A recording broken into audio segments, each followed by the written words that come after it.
அடையாளத்தை எக்காரணத்தை கொண்டு இழந்துடாதீங்க. Don't lose your identity at any cost. செவ்வனே செய்து முடிப்பவர் நாமோ முரளி என்று அவர் என்னதான் கொடுக்கிறார் என்று நான் பார்த்தபோது ஹாட் பாக்ஸ் கொடுக்குறார். ஏன் கொடுக்குறாரு சொல்லுங்க மா? உங்களை தான்மா கேட்குறேன். கட்சிக்காரங்க தானே, நானும் கட்சிக்காரன் தானே, இது பொதுக்கூட்டம் இல்லை.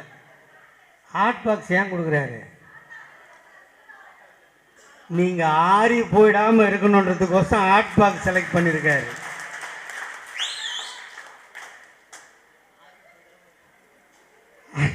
அதில் வச்சு ஆறி போவாதில்ல, அதுக்கு தான் ஹாட் பாக்ஸ். ஏன் 2026 வரைக்கும் நீங்கள் சூடு குறையாமல் இருக்கணுன்றதுக்கு முரளி ஹாட் பாக்ஸை செலக்ட் பண்ணியிருக்கார். வேறு எதுனா கொடுக்கலாம்ல. அதனால் பகுதி செயலாளரை சொல்கிறவர் மட்டும் இல்லை, அவர் மிகுந்த சிறந்த அறிவாளின்றதுக்கு எடுத்துக்காட்டு அவர் செலக்ட் பண்ண ஹாட் பாக்ஸ். இங்கே பகுதி செயலாளர் ஏழுமலர் பேசும்போது சொன்னாங்க, அவர் எப்போ வந்தார் கட்சிக்கு, என்ன பண்ணார், ஏது பண்ணார், அவருக்கு இதுக்குள்ளே என் துணை முதலமைச்சர்னு சொன்னாங்க. இங்கே நிறைய தாய்மார்கள் இருக்கிறீங்க. கல்யாணம் நடக்கும், எனக்கும் கல்யாணம் நடந்தது 1986 இல்லையா? உங்கள் வீட்டு பசங்களையும் கல்யாணம் பண்ணுவீங்க. கல்யாணம் முடிஞ்சு ஒரு 3 வாரத்தில் மாப்பிள்ளை ஜெயிலுக்கு போயிட்டா, ஒரு புள்ள உருவாகுதுமா வயிற்றுல, உருவான உடனே அந்த பொண்ணுக்கு தாலி கட்டின மாப்பிள்ளை ஜெயிலுக்கு போயிட்டா அந்த கருவை என்னன்னு சொல்லுவாங்க? நீங்களே சொல்லுங்க. என்னம்மா சொல்லுவாங்க? இந்த சனியை கருத்தரிச்ச நேரம் மாப்பிள்ளை ஜெயிலுக்கு போயிட்டாரு, பாப்பா பாப்பா இது ஆரம்பமே சரியில்லை, இதை கருவோட கலைச்சிரு சொல்லுவோமா சொல்ல மாட்டோமா? அப்போ அந்த கருவுக்கு எவ்வளோ வலிச்சிருக்கும், அதை வயிற்றில் துமந்த தாய்க்கு எவ்வளோ வலிச்சிருக்கும், அந்த கருவை உருவாக்கின தந்தைக்கு எவ்வளோ வலிச்சிருக்கும். இதையெல்லாம் சந்தித்து புரண்டவன் தான் எங்கள் அண்ணன் உதயநிதி ஸ்டாலின். ஒக்கால ஓடி அவர் யாருன்னு கேட்குறானுங்க. யாரா அவன்? கருவில் தியாகிடா அவன். கரு உருவானவன அப்பனை ஜெயிலுக்கு அனுப்புறான். அந்த தாய்க்கு 5ஆம் மாதம் மறுபடம் வைக்கவில்லை, அவளுக்கு 7ஆம் மாதம் ஜடை தைக்கவில்லை, அவளுக்கு சீமந்தம் நடக்கவில்லை. அவளை ஆஸ்பத்திரிக்கு அழைத்து கொண்டு போகின்ற போது, கண்ணே காதலியே, கணவன் நான் இருக்கிறேன், உன்னை கரை சேர்ப்பேன், உனக்கு ஏதாவது நடந்தால், அறுவை சிகிச்சை நடந்தால், எது நடந்தாலும் நான் இருக்கிறேன் பக்கத்தில் என்று சொல்வதற்கு காதல் கணவன் இல்லை. அவளே போனாள், அவளே பெற்றாள், பெற்ற குழந்தையை வீட்டுக்கு கொண்டு வந்தாள், பாலூட்டினாள், சீராட்டினாள், அதற்கு ஆடை போட்டாள். ஆடை போட்ட குழந்தையை எடுத்து கொண்டு போய் மத்திய சிறைச்சாலையில் நின்று, காதலனே கணவனே, என்னை கருவாக்கியவனே, நீ உருவாக்கிய கருவை நான் கலைத்து விடவில்லை, அதை உருவாக்கி குழந்தையாக்கி இதோ கொண்டு வந்திருக்கிறேன் என்று காட்டினால் எங்கள் அன்னை துர்கா. பார்த்தார் எங்கள் அண்ணன் தளபதி, காட்டிய குழந்தை எங்கள் அண்ணன் உதயநிதி. இப்படி ஒரு சிறப்பு எந்த கட்சியில எந்த பாடுக்கு இருக்குது? நான் கேட்பனா கேட்க மாட்டேனா? சொல்லுங்கம்மா, நீங்க கேட்பனா கேட்க மாட்டேனா? எவ்வளவு கஷ்டத்தை அனுபவிச்சிருக்கான் அந்த குழந்தை. அப்படி பிறந்து அவங்க அயோலா காலேஜ் வரைக்கும் படித்து, விஷுவல் கம்யூனிகேஷன் படித்து முடித்து, இந்த 2019 நாடாளுமன்ற தேர்தலில் 2024 என்ன பண்ணோம்? நம்ம எப்போது 38, 39, 40ன்னு பிடிச்சிருக்குமா? 2004 பிடிச்சோம். அதுக்கப்புறம் 2019 வேறு எதையும் எடுத்துகிட்டு போகலடா பாவிங்க. இந்த மாதிரி ஹாட் பாக்ஸு, இந்த மாதிரி காலண்டரு, உங்களுக்கு கொடுத்துக்கிற பை, எதையும் எடுத்துன்னு போகல எங்கள் அண்ணன் உதயநிதி. ஒரே ஒரு செங்கல்ல எடுத்தா தமிழ்நாட்டில் 39 MP அடித்தான். அதுக்கு கொடுத்த பரிசு இளைஞரணி. கொடுத்தோமா இல்லையா? ஜெயிச்சு காட்டிட்டு நாங்கள் பரிசு கொடுத்தோம் இல்லையா? தோற்று போனது, உதவாத சாமான், உருப்படாத சாமான், காயிலாங்கடைக்கு போக வேண்டியதெல்லாம் கவர்னர் ஆக்குறானுங்க, மந்திரி ஆக்குறானுங்க. அந்த எச்சப்பொறி எல் முருகன் ஒருத்தர் இருக்கான்ல, செருப்பால் அடிப்பேன். எம்எல்ஏ நின்று தோத்தா அவனுக்கு மந்திரி. டெல்லியில் விற்கல ஒரு சாமான், கிரண்பேடி. டெல்லியில் விற்காத அதை பாண்டிச்சேரியில் கொண்டாந்து கவர்னராக போட்டாங்களா? எங்கள் அக்கா தமிழிசை அக்கா, சாஃப்ட் லேடி, எம்எல்ஏல நின்று தோத்துது, எம்பியில் நின்று தோத்துது, தூத்துக்குடியில் ஒரு செருப்படி, தென் சென்னையில் முறத்தடி, இவ்வளவு வாங்கிக்கின்னு அது 2 ஸ்டேட்டுக்கு கவர்னர். அண்ணாமலை எச்சக்கலை நாயி, அரவக்குறிச்சியில் எங்கள் அண்ணன் செந்தில் பாலாஜி பலார்னு வச்சான் கன்னத்தில், ஓடிப்போடா நாயேன்னு. கோயம்புத்தூரில் மார்வாடி 30,000 ஓட்டு இருக்குது, அங்கே ஜெயிச்சிருவன், அங்கே போனான், மார்வாடியே வச்சான் ஆப்பு. அந்த நாய் இன்னைக்கு தலைவராக இருந்துக்கிட்டு நாங்கள் விற்காத சாமானுக்கு, விலை போகாத சாமானுக்கு, காயலாங்கடைக்கு போகிற பாத்திரத்துக்கு பதவி கொடுடா இந்த கட்சிக்கு 38 எம்பியை பெற்று கொடுத்தான் எங்கள் அண்ணன் இளைஞரணி செயலாளர். எம்எல்ஏ சீட்டு கொடுத்தோம். எங்கே கொடுத்தோம்? அவருடைய தாத்தன் எங்கள் ஆசான், என்னை பெற்றெடுக்காத என் தாத்தா கலைஞர் நின்று வென்ற தொகுதியில் பேரனை நிற்க வைத்தோம். 70,000 வாக்கு வித்தியாசத்தில் வெற்றி பெற்றான். அதற்கான பரிசு மந்திரி. இன்னும் ரோட்டில் போகிறவனை கூப்பிட்டு கொடுத்தா மாதிரி சொல்கிறீங்க. இந்த அன்புமணி ராஸ்கல் இருக்கான்ல, ராமதாஸ் புள்ள, அண்ணா அறிவாலயம் ஓரமாக கலர் சட்டை போட்டுன்னு, கட்டம் போட்ட சட்டை போட்டு நடந்து போனான். ஐயா கலைஞர் தான் கூப்பிட்டு அவனுக்கு மேல் சபை எம்பி கொடுத்து அவனை டெல்லியில் மந்திரி ஆகணும். அந்த ராஸ்கல் இன்றைக்கி நம்மளை பேசுது. எங்கள் அப்பா எப்படி சொல்லுவேன் வேறு வேலை இல்லைன்னு? வேலை இல்லாதவனா வேலை இல்லைன்னு தான் சொல்ல முடியும், சொல்லு. அதனால் நான் என்ன சொல்ல வரேன்னா, இது பொதுக்கூட்டம் இல்லை, உங்களுக்கு அறிவுரை சொல்கிற கூட்டம். அறிவுரை சொல்கிற அளவுக்கு எனக்கு தகுதி இருக்குதா இல்லையான்னு எனக்கு தெரியாது. ஆனால் நான் படித்த வரைக்கும் சிவபெருமானுக்கே புத்தி சொன்னான்னா முருக கடவுள், பெத்த அப்பனுக்கே புத்தி சொல்லியிருக்கான். பாடி பாடி நாவுக்கரசர் பாடி பாடி திறக்காத கோயிலின் கால் தழுவு ஞான சம்பந்தர் என்ற குழந்தை பாடியவுடன் திறந்துக்குச்சு. அதனால் புத்தி சொல்கிறதுக்கு வயசு வேணாம், அறிவு இருந்தால் போதும் என்ற முடிவுக்கு வந்து உங்கள் முன்னால் நான் பேசுகிறேன். ஏன் வேண்டும் திமுக? இது அமர்ந்திருக்கிறீர்கள், ஆண்கள் இந்த புறம், பெண்கள் அந்த புறம், இணையாக அமர்ந்திருக்கிறீர்கள். திமுக என்ற கட்சி ஆரம்பிப்பதற்கு முன்னால் உங்களால் இப்படி உட்கார முடியுமா? உங்கள் வீட்டில் ஆயா தாத்தா படம்லாம் இருக்கும்ல, இருக்கும்ல, அதை ஒரு வாட்டி பார்த்தீங்களா? ஞாபகம் பண்ணி பாரு. தாத்தா அந்த பழைய இரும்பு மடக்கு சேர் இருக்கும், ஸ்டுடியோவில் வச்சுருப்பான், இல்லை மரச்சேர் இருக்கும். தாத்தா கால் மேலே கால் போட்டு ஆயா வாங்கி கொடுத்த 4 மோந்திரத்தை இந்த கையில் 2 இந்த கையில் 2 போட்டுக்கின்னு, பட்டு அங்கவரிசம் போட்டுக்கின்னு, ஒரு முடிஞ்சால் தடி கொம்பும் வச்சுக்கின்னு தெனாவட்டில் உட்காந்துருப்பான் தாத்தா. ஆயா அந்த சேரோட மூலையில் கம்பியை பிடிச்சிட்டு நிற்கணும், இதுதானே? அப்போ அடிப்படையில் உன்னை அவமானப்படுத்தியவனுக்கு முன்னால் இருக்கைகள் இணையாக போட்டு அமர வைக்க திமுக வேண்டுமா வேண்டாமா? ஒரு காலத்தில் நீ ஜாக்கெட்டு போடக்கூடாது, ஜாக்கெட்டு போட்டால் வரி கட்டணும். அந்த ஜாக்கெட்டு போடாததுக்கே மேல் சீலை போராட்டம் என்று நடத்தி அந்த போராட்டத்தின் 200வது ஆண்டு விழாவை கொண்டாடி உங்களை கௌரவப்படுத்தியதற்கு திமுக வேண்டுமா வேண்டாமா? அடுத்து உங்களை என்ன சொல்கிறான்? இப்போ பிஜேபி இருக்கான்ல, அவன் என்ன சொல்கிறான்? நீ புள்ள பெக்கிற மிஷின்ன்றான். உனக்கு கல்யாணம் பண்ண அன்றைக்கி நைட்டே ஹார்ட் அட்டாக்கில் புருஷன் செத்துட்டான்னா நீ ஆயுசு முழுக்க சும்மா இரு. இல்லையா உன்னை பிடிச்சி புருஷன் எரியிறான்ல, அதில் தூக்கி உன்னை போட்டுடணும். அதை தடுத்து நிறுத்துவதற்கு திமுக வேண்டுமா வேண்டாமா? வேண்டும். இல்லையா? உன்னை படிக்கக்கூடாதுன்னா அப்போ நான் என்ன பண்ணணும்? கூப்பிட்டா புருஷங்கிட்ட போகணும், சொன்னால் பெற்று போடணும். நம்ம ஆயாலாம் 10, 12, 15, அதை வேறு ரொம்ப பெருமையாக வேறு சொல்லும் ஆயாலாம். நான் 18 பெற்ற, 10 தக்குச்சு, 8 போயிடுச்சு சொல்லி கேட்டிருக்கோமா இல்லையா? அப்போ யார் நம்ம புள்ள பெக்கிற மிஷின்னு.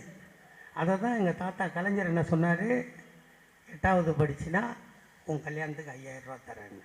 ஏன் நீ 8வது வரைக்குமாவது தாண்டணும்.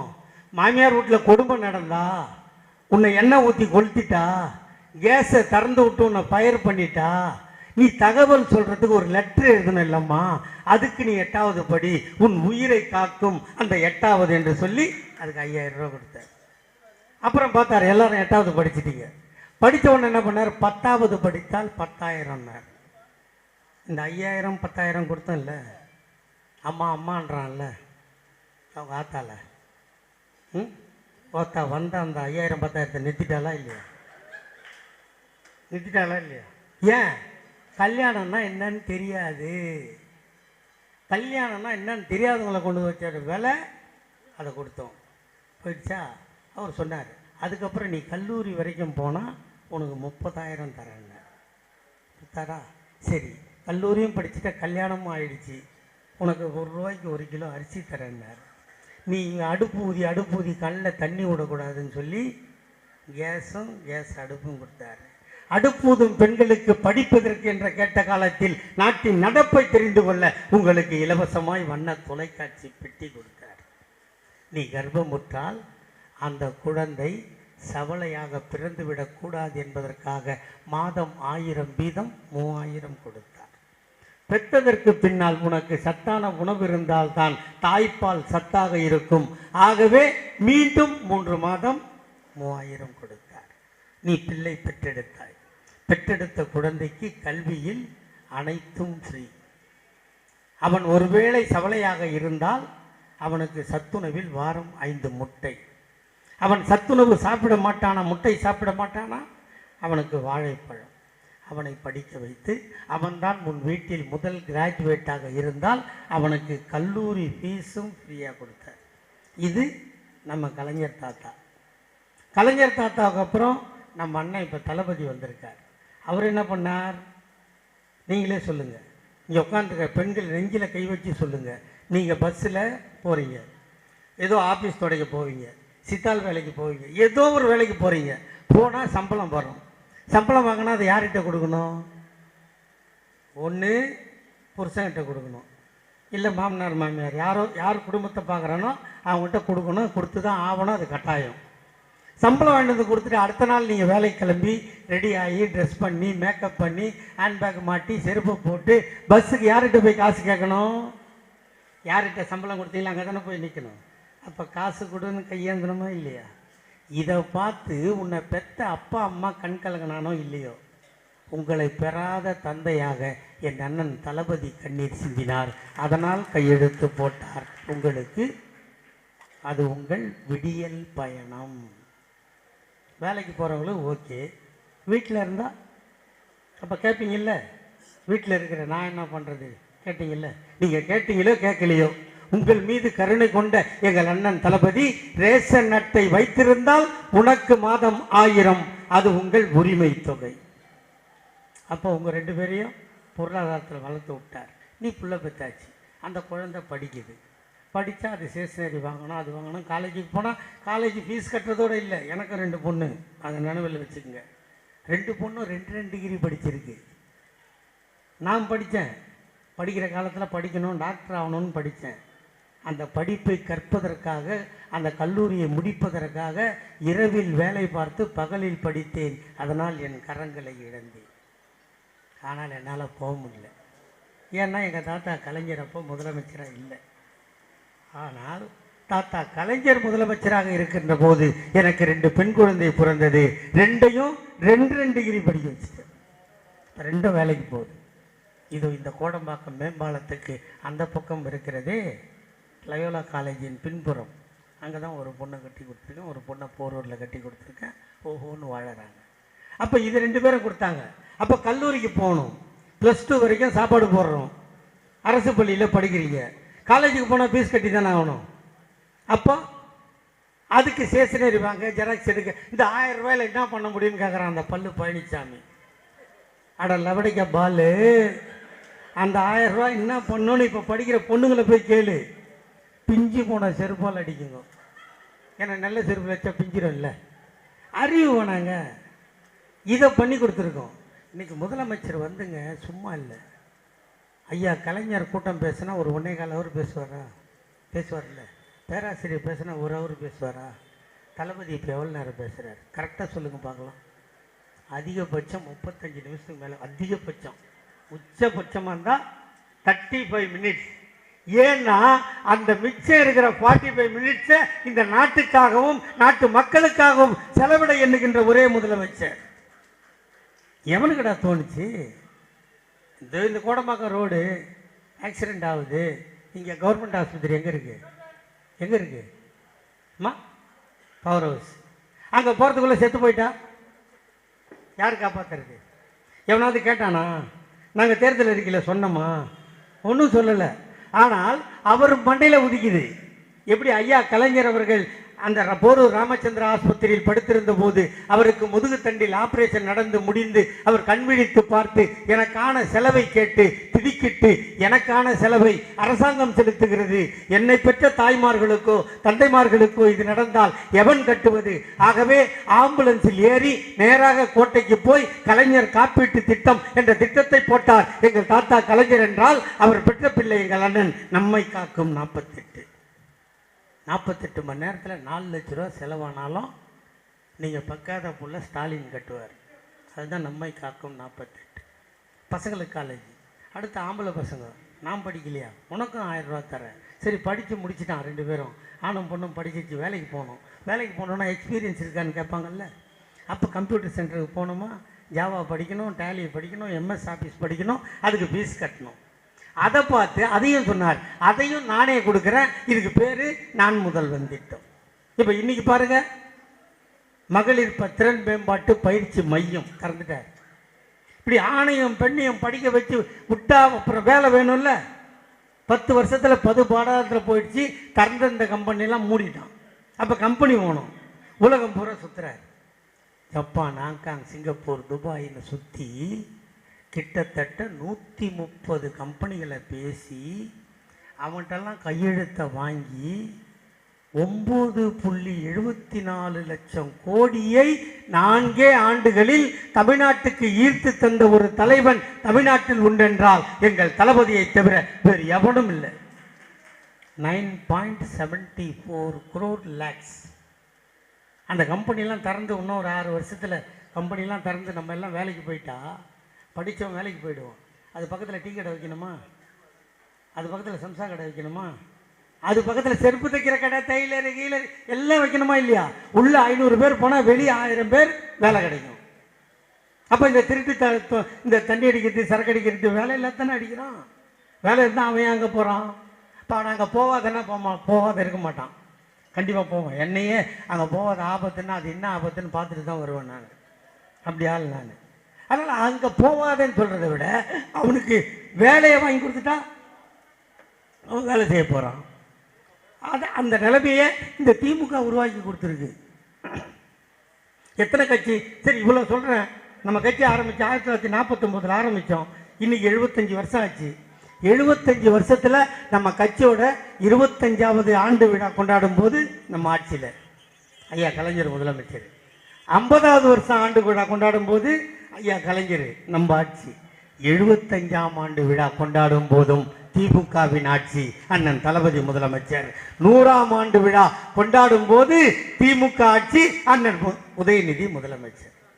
இது கட்சி. கட்சிக்கு எப்போ 57 எலெக்ஷன் நின்னோமா?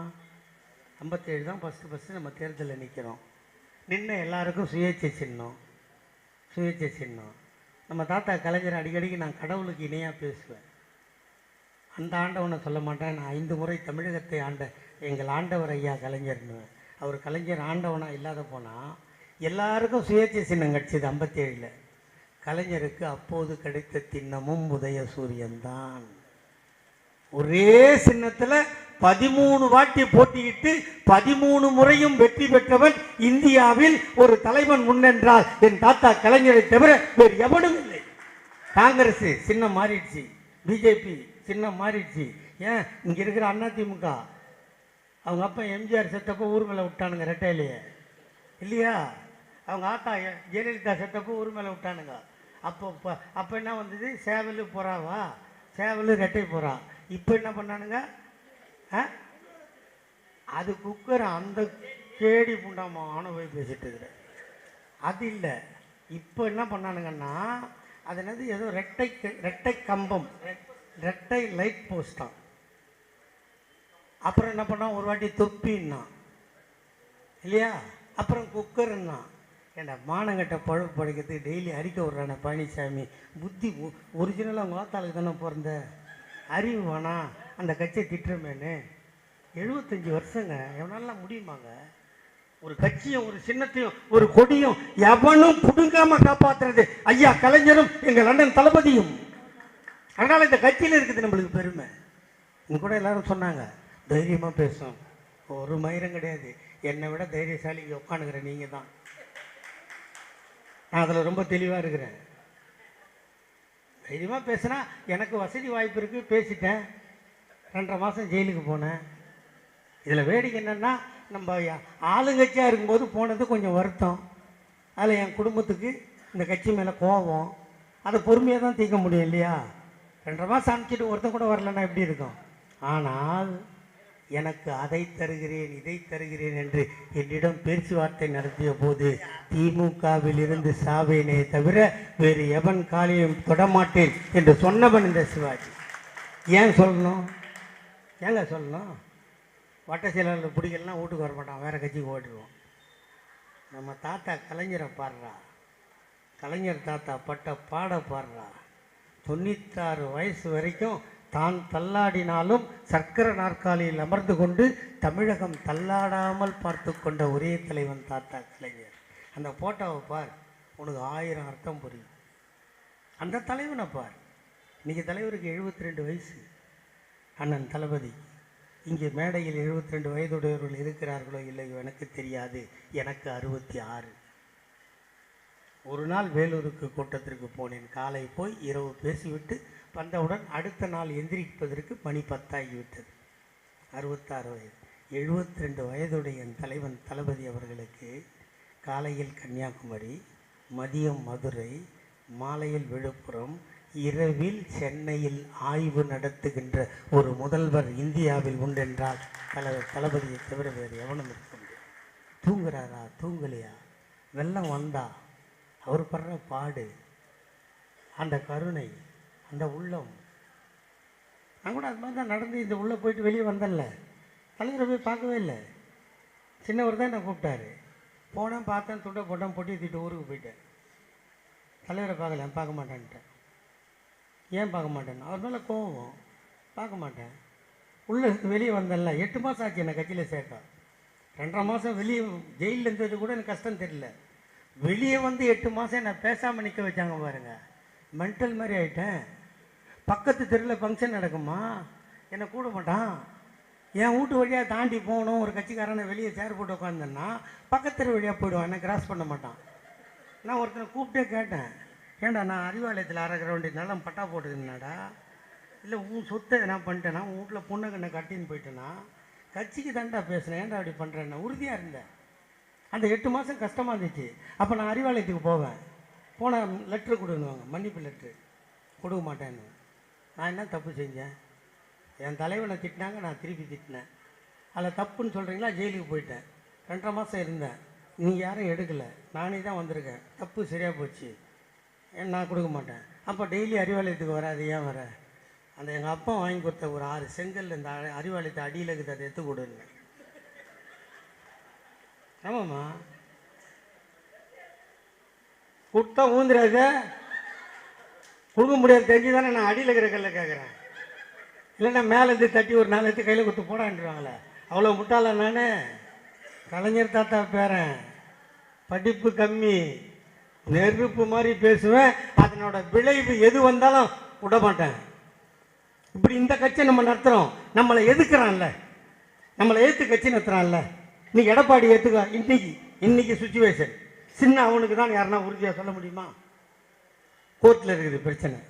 கட்சியாக வந்தா தெரியாது, சின்ன வந்தா தெரியாது, அந்த நிலைமையில் இருக்கிறான் அவன். பிஜேபி ஓடி அண்ணாமலை அரை நிர்வாணத்தில் சவுக்கில் அடிச்சுக்கிறான். மவனை நீ வட சென்னை பக்கம் வா, நீ நல்ல ஆம்பளையா இருந்தா வட சென்னை பக்கம் வா. அங்கே திருவத்தூர் எம்எல்ஏக்கிறான் கேபி சங்கர்னு ஒருத்தன், அவன் திருக்க வாழ வச்சுக்கிறான். காலா ஓடி ஒரே அடி 2.5 கிலோ கறி எடுத்துருவேன். யார்கிட்ட டாவு காட்டுற? எதுக்கு சவுக்கு அடிச்சுக்கிற? போடா. உத்தரப்பிரதேசத்தில் ஒரே பொம்பளையே 14 பேர் கற்பழிச்சாண்டா. அதை விட எச்ச சோறு எவனா துண்ண முடியுமாடா? நம்ம வீட்டில் சாப்பிட்றோமா, நம்ம வச்சுக்கிற தட்டு நல்ல தட்டு தானே, சோப் போட்டு கழுவி தானே வேற ஆளுக்கு சொல்கிறோம். ஆனால் ஏன் போட மாட்டோம்? சொந்தக்காரன் வந்து அந்த தட்டில் போடுறோமா? ஏன் போட மாட்டான்? அதுக்கு பேர் எச்ச தட்டு இல்லை. ஒருத்தன் சாப்பிட்ட தட்டில் இன்னொருத்தன் சாப்பிட்டா அதுக்கு பேர் எச்சத்தட்டு. ஒரே பொம்பளைய 14 பேர் கடிச்சு போச்சிருக்கான். அது என்ன சொல்றாது? பண்ணிட்டான். சுப்ரீம் கோர்ட்டு ஜெயிலுக்கு அனுப்பிச்சிருச்சு. அங்கே போய் ஆட்சிக்கு வந்த உடனே அவனுங்க 14 பேரை ரிலீஸ் பண்ணுறான் கருணை அடிப்படையில். அவனுக்கு போய் பிஜேபிக்காரன் மாலை போட்டு கூப்பிடுறான், டே அண்ணாமலை எச்ச பொறுக்கி, நீ ஆம்பளை தானே, தமிழ்நாட்டு மக்களுக்காக உயிர் கொடுக்குறேன்ற, பொம்பளைன்னா கண்ணுன்ற, கிடைச்சா மேய்ஞ்சிருவேன்னு எனக்கு தான் தெரியும், அங்கே போடா. அவனுங்களை வெளியே வந்து மாலை போட்டு கூட்டிட்டு வந்தா சுப்ரீம் கோர்ட் சொல்லுது இது தவறு, அவங்கள மீண்டும் ஜெயிலில் போடுன்னு சொல்லி ஜெயிலில் போட்டிருக்கா இல்லையா? அங்கே போ. மணிப்பூரில் நிர்வாணமாக பொண்ணுங்களை அவுத்து விட்டு ஓட விடுறான், அங்கே போ, சவுக்கால் அடி அடிக்கலாம் இல்லை? கர்நாடகா சட்டப்பேரவையில் ஒரு பிஜேபி எம்எல்ஏ உட்காந்து புளு புளியும் பார்க்குறான், அவன் வீட்டு வாசிப்பில் போய் சட்டையடி. குஜராத் துறைமுகத்தை அதானிக்கு விற்றுட்டு அங்கே அந்த வழியாக தான் கஞ்சாவும் அபீனும் போதை மெட்ட பையனும் எல்லாம் வருது. அதானி வீட்டாண்ட போய் சவுக்குள் அடிச்சுன்னா நீ ஆம்பளை, அதை விட்டுட்டு நட்ரோட்டில் நின்றுங்கன்னு சவுக்குள் அடிச்சு ஏன்டா இந்த இந்த இப்படிப்பட்ட பொழைக்கிறதுக்கு அந்த கரகாட்டக்காரனில் கேட்பான்ல, கவுண்டமணி கரகாட்டக்காரனில் கேட்பான்ல, ஏன் ஏன் ஏன் உனக்கு இந்த பொழப்பு பிழைக்கிறதுக்கு தேவையா உனக்குன்னு கேட்பான்ல, அந்த மாதிரி இருக்கு. அதை பாருங்க, அவன் சொன்னது 6 அடி 8 அடி அடித்தான் பார்த்தீங்களா நீங்கள்? ஏன்னா 2 சரியா? டேய், அந்த மணி ஆட்டிக்குன்னு சவுக்கு அடிக்கிற ரோல் கூட நடிக்க தெரியாத பாடு நீ எதுக்கு அந்த கட்சியில் மாநில தலைவராக இருக்கிற? அவன் கதை எப்படி ஆச்சா? ஏடிஎம்கே இப்படி, பிஜேபி இப்படி, அப்புறம் யாருக்கிறான்? நீங்களே சொல்லுங்கள், யாருக்கிறான்? அம்மா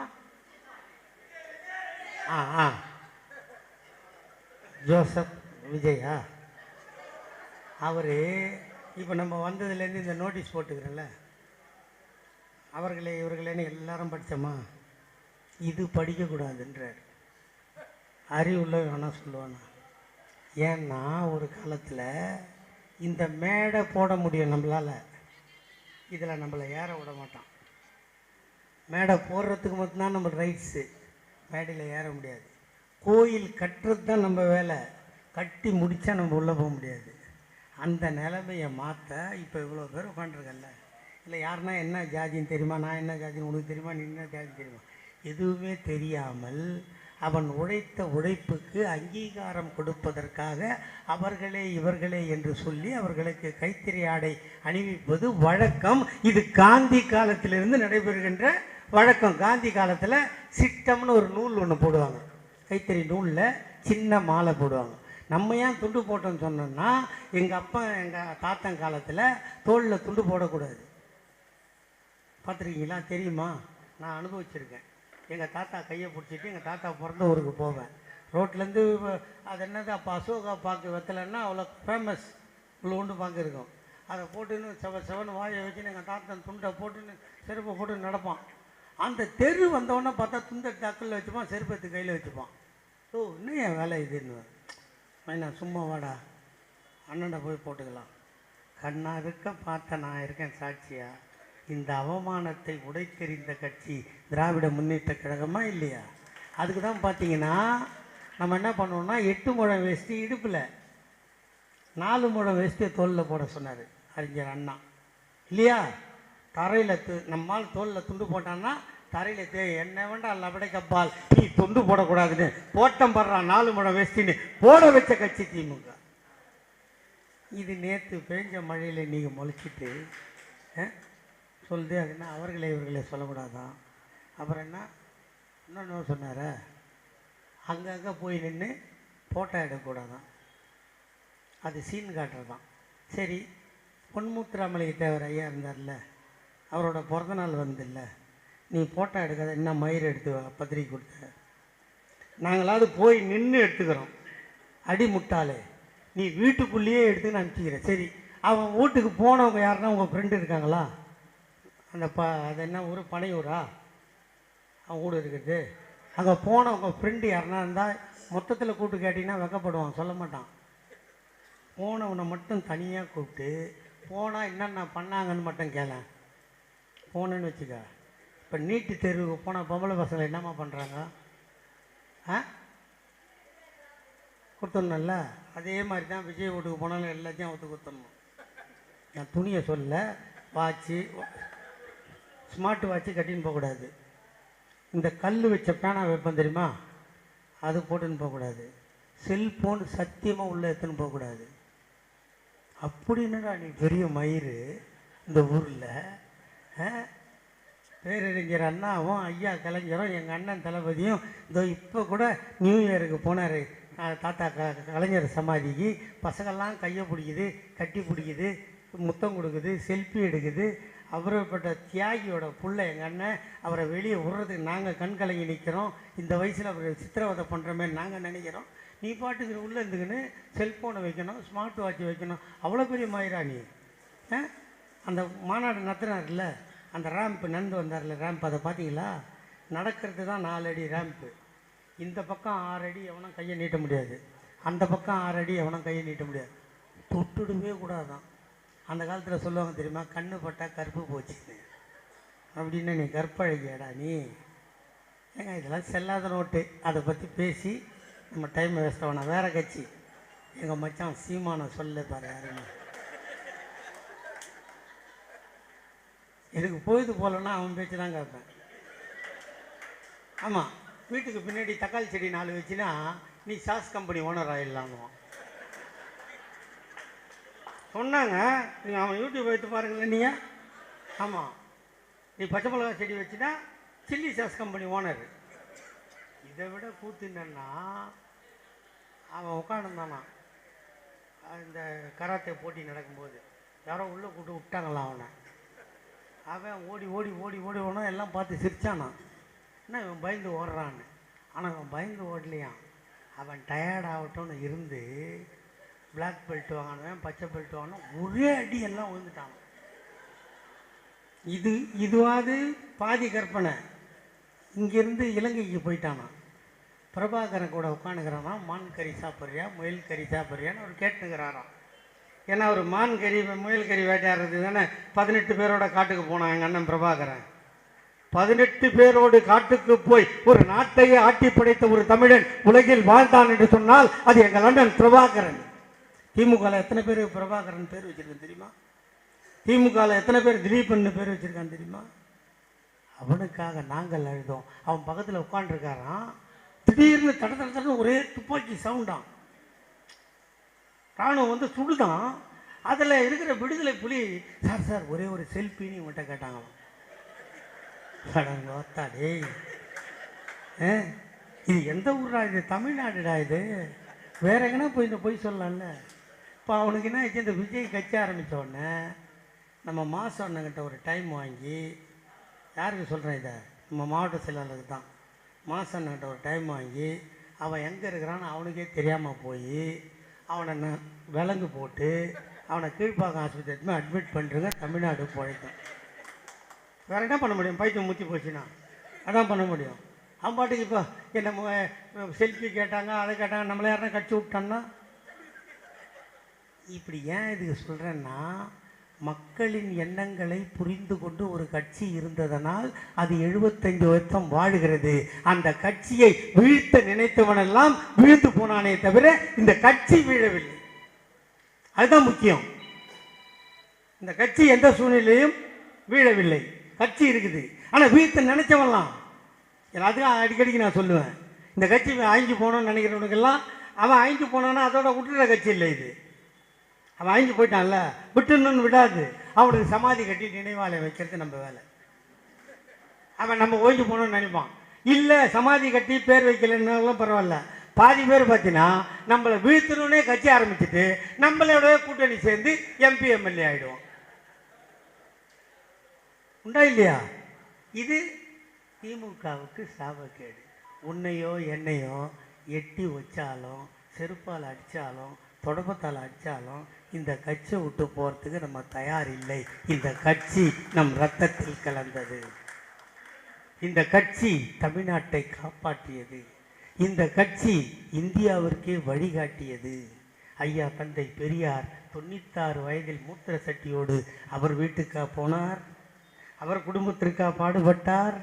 நமக்காக பாடுபட்டார், பெண்ணெழுச்சிக்காக.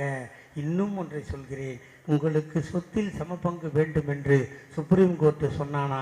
இந்திய சர்க்கார் சொல்லியதா? இல்லை. பெரியார் கனவு கண்டார், மாநாட்டில் தீர்மானம் போட்டார், அண்ணல் அம்பேத்கர் அதற்காக போராடினார். பாராளுமன்றத்தில் தனிநபர் தீர்மானம் கொண்டு வந்தார், தோற்று போயிற்று. ஆனால் தீர்மானம் கொண்டு வந்த அம்பேத்கர் இறந்து போனார். மாநாட்டில் தீர்மானம் போட்ட பெரியார் இறந்து போனார். அவர்கள் வழியில் வந்த எங்கள் ஐயா கலைஞர் 1989 சுப்ரீம் கோர்ட்டுக்கே அறிவு சொல்ற மாதிரி பெண்களுக்கு சொத்தில் சமபங்கு என்ற சட்டத்தை போட்டார். ஆக இந்த கட்சி இருந்தால் மட்டும்தான் மடியில் வச்சுக்கிறல குழந்தை, அது நல்லா வாழணும்னா கட்சி வாழணும். கட்சி வாழணும்னா தான் திமுக ஆட்சியில் இருந்தால் மட்டும்தான் இது நடக்கும். இன்னொருத்தன் வந்தால் நான் ஏதாவது நிறுத்திடுவான். இது பரம்பரை பரம்பரைன்னு சொல்கிறானுங்கல்ல நம்மளை, அவர் வந்தால் இவரா, அந்த பிளட் அந்த உடம்புல ஓடுறதுனால தானே அப்போ இதை செஞ்சால் புள்ள போட்டி போட்டு செய்கிறான். தற்கூரிகளை உங்கள் அம்மா கதையை சொன்னோம் இல்லைடா, நாங்கள் 5000 10,000 கொடுத்தா கட் பண்ணிங்களா இல்லையா? சரி, உங்கள் அம்மா பேரில் ஓட்டில் கட்டினீங்களே, நாங்கள் தூக்கி போட்ட மாட்டோம், இப்போ போட்ட மாட்டோம்பா. ஆனால் அவங்களாம் தான் போட்டிருப்பாங்க. நம்ம புதிய தலைமைச் செயலகத்தை ஒரு நாட்டை ஆளுகின்ற சர்க்கார் ஒரு வாடகை கட்டடத்தில் இயங்குகிறதே என்று வேதனைப்பட்ட ஐயா கலைஞர் பார்த்து பார்த்து பார்த்து பார்த்து அந்த தள்ளாத வயதில் போய் அதை பார்த்து பார்த்து வடிவமைத்து தலைமை செயலகம் கட்டினால் பைத்தியக்காரி, அதை ஆஸ்பத்திரி ஆக்கினாலே நாங்கள் 4 ஆண்டு ஆகிறதே. எங்கள் அண்ணன் தளபதி நினைத்திருந்தால் அதை தலைமைச் செயலகமாக ஆக்கி இருப்போமா? முடியாதா? ஏன் செய்யலை? சி, நாய் தொட்டதை நம்ம தொடக்கூடாது. நம்ம முடிஞ்சால் இன்னொன்று கட்டுவோன்னு அங்கே பாருங்கள், கிண்டியில் பல்நோக்கு ஹாஸ்பிட்டல் கட்டிட்டோமா? இதெல்லாம் எப்போ? இந்த 4 வருஷத்தில். ஆனால் எய்ம்ஸ் ஆஸ்பத்திரி கட்டுறது 2005 அன்புமணி அடிக்கல் நாட்டேன்றான், 19 தாடி வச்ச கேடி நரேந்திர மோடி அடிக்கல் நாட்டினேன்னா, நாட்டின கல் ஒரு கல், அந்த கல் எங்கள் அண்ணன் தலைவர் உதயநிதி எட்டுன்னு வந்துட்டார். அதுக்கு ஒரு கேஸ். ஐயா கலைஞர் இருக்கும்போது ஒரு சாமியார் சொன்னால், கலைஞர் கருணாநிதியின் தலையை சீவி வந்தால் 1 கோடி தருவேன்னா ஒரு சாமியார். அவர் நான் என் தலையை சீவியே பல வருஷம் ஆச்சு, ஒன்றா சீவிட்டு போடாங்க. எதுக்கு சொல்கிறேன்னா, தாத்தாவுக்கு வச்ச விலை 1 கோடி, பேரனுக்கு வச்ச விலை 10 கோடி. அப்போ இவரை பற்றி தெரியுது. அன்னைக்கே அண்ணன் தளபதியை யார் தெரிந்து கொண்டார்கள் என்றால், தமிழ்நாட்டு அரசியலில், இந்திய அரசியலில் அண்ணன் இந்திரா காந்திக்கு மட்டும்தான் தெரிந்தது அண்ணன் தளபதி எப்பேற்பட்ட தலைவர் என்று, வேறு எவனுக்கும் தெரியவில்லை. அதனால்தான் அன்று கலைஞரை விட்டுவிட்டு அண்ணன் தளபதியை கைது செய்தார்கள். ஓராண்டு விசா கைதியாக இருந்தார்கள். இன்று தளபதியை கருக்கி கொட்டுகிறார்களே. ஒருவேளை சிட்டிபாபும் பாலகிருஷ்ணனும் செத்து போகாமல் இருந்திருந்தால் எங்கள் அண்ணன் தளபதி இன்று உயிரோடு இல்லை. அவர்கள் உயிர் கொடுத்து இவர் உயிரை காப்பாற்றினார்கள். கொரோனா வந்ததே, எங்கள் அண்ணன் அன்பழகன் எல்லோரும் சொன்னான், வீட்டிலிரு, விழித்திரு, தனித்திரு. உலகமே சொல்லியது. America, France, Hong Kong, Japan, Singapore எல்லாம் சொன்னான், தனியாயிரு, எவனையும் தொடாத. நம்ம நரேந்திர மோடி கூட ஒரு 2 அடிக்கு தாடி வளர்த்து வச்சிருந்தாரா இல்லையா? பார்பர் ட்ரிம் பண்ணால் கொரோனா வந்துடும் அவருக்கு பயம். ஆனால் உலகத்தில் ஒரே ஒருவன் மட்டும் சொன்னான், ஒன்றிணைவோம் வா என்று சொன்ன ஒரே தலைவன் எங்கள் அண்ணன் தளபதி. வாவென்று சொல்லி ஒரு எண்ணெய் கொடுத்து அதில் நீங்கள் அடைத்தால் உங்கள் தேவைகள் பூர்த்தியாகும். அப்படி அண்ணன் சொன்னதால், எண்ணெய் கொடுத்ததால், அந்த எண்ணில் பொதுமக்கள் அழைத்ததால், அவருக்கு கொண்டு போய் உதவிகளை கொடுத்ததால் எங்கள் அண்ணன் அன்பழகன் உயிரை பறிகொடுத்தோமா இல்லையா? இதிலிருந்து திமுக என்ன தெரிகிறது? என்னை கொடுத்து உன்னை காப்பாற்றும் கட்சி இந்தியாவில் ஒன்று இருக்கிறது என்றால் அது திராவிட முன்னேற்ற கழகம். அந்த கழகத்தில் பணியாற்றுகின்ற உங்களை எல்லாம் காலில் மாலையாக விழுந்து கேட்கிறேன், கையெடுத்து கும்பிட்டு கேட்கிறேன், மன்றாடி கேட்கிறேன், மடிப்பீச்சை கேட்கிறேன். உங்களுக்குள் 1000 கருத்து வேறுபாடுகள் இருக்கலாம். ஒரு வீட்டில் ஒரு பையன் ஒரு பொண்ணு இருக்கிற வீட்டிலே பிரச்சனை வருது. இது கிட்டத்தட்ட 2 கோடி உறுப்பினர்கள் வாழுகின்ற இயக்கம். இந்த இயக்கத்தில் கீழ்மட்டத்தில் உங்களுக்குள் 1000 கருத்து வேறுபாடுகள் இருக்கலாம். ஆனால் திமுகவை ஆட்சியில் அமர வைத்துவிட்டு உங்களுக்குள் சண்டை போட்டுக் கொள்ளுங்கள். சுவர் இருந்தால்தான் சித்திரம் படைய முடியும். சுவரே இல்லை என்றால் சித்திரத்துக்கு எங்கே போவீர்கள்? அடுத்தவனிடம் நாட்டை கொடுத்து விட்டு நம் சண்டையை தீர்ப்பது யார்? நாம் ஆட்சியில் இருந்தால் அண்ணன் தளபதி தீர்ப்பார், சின்னவர் தீர்ப்பார் என்ற நம்பிக்கை எனக்கு இருக்கிறது. ஐயா கலைஞரின் வடிவில் எங்கள் அண்ணன் சின்னவரை பார்க்கிறேன். அவரிடம் என்ன இருந்ததோ அதை அத்தனையும் சின்னவரிடம் இருக்கிறது. ஆகவே அந்த கருத்து வேறுபாடுகள் இருந்தால் சின்னவரிடம் தீர்த்து கொள்ளலாம். கருத்து வேறுபாடுகளை மறந்து 2026 அண்ணன் தளபதி சொல்லியிருக்கிறார் 200க்கு குறையாமல் பிடிக்க வேண்டும் என்று. தலைவா, நீ சொன்னது 200, நாங்கள் உங்கள் கையில் கொடுக்கிறோம் 220 என்று நாம் கொடுத்தால் அந்த தலைவன் இன்னும் வாழ்வார். 2021 2016 ஒருவேளை திமுக ஆட்சிக்கு வந்திருந்தால் ஐயா கலைஞர் இறந்திருப்பாரா? உங்கள் நெஞ்சில் கை வைத்து சொல்லுங்கள். 2016 திமுக ஆட்சிக்கு வந்திருந்தால் இன்னும் 5 ஆண்டு காலம் வாழ்ந்திருப்பார். நாம் கண்ணை மூடுகின்ற நேரத்தில் திமுக ஆட்சியில் இல்லையே என்ற ஏக்கத்தில் ஐயா கலைஞரை பறிகொடுத்தோம். அதை போல் அடுத்தவரையும் பறிகொடுக்க நாம் தயாராக இல்லை. எவ்வளவு பேரைத்தான் இந்த நாட்டுக்காக மட்டும் நாம் கொடுத்து கொண்டே இருப்பது? அதை தடுப்பதற்கு தலைவனுக்கு நாம் கொடுக்கின்ற பரிசு 2026 220 தொகுதியை பெற்றுத் தருவோம் என்ற சபதத்தை உறுதியோடு ஏற்றுக்கொண்டு, அந்த சபதம் ஆறி போகாமல் இருக்க என் தம்பி முரளி கொடுக்கின்ற ஹாட் பாக்ஸில் உங்கள் இதயத்தை போட்டு 2026 வரை மூடி வைத்து இந்த நாட்டுக்கும் நாட்டு மக்களுக்கும் திமுகவை கொண்டாட்ட வைக்க வேண்டியது நமது கடமை. இப்படிப்பட்ட நிகழ்ச்சியை ஏற்பாடு செய்து கழகத் தோழர்கள் மத்தியில் என்னை பேச வைத்த மாவட்ட கழக செயலாளருக்கும், சட்டப்பேரவை உறுப்பினருக்கும், பகுதி கழக செயலாளருக்கும், வட்டக்கிளை செயலாளருக்கும் என் நெஞ்சார்ந்த நன்றியை தெரிவித்து விடைபெறுகிறேன். வெல்க தமிழ். வணக்கம். Success is never ending, failure is never final. So இது மட்டும் புரிஞ்சுக்கோங்க.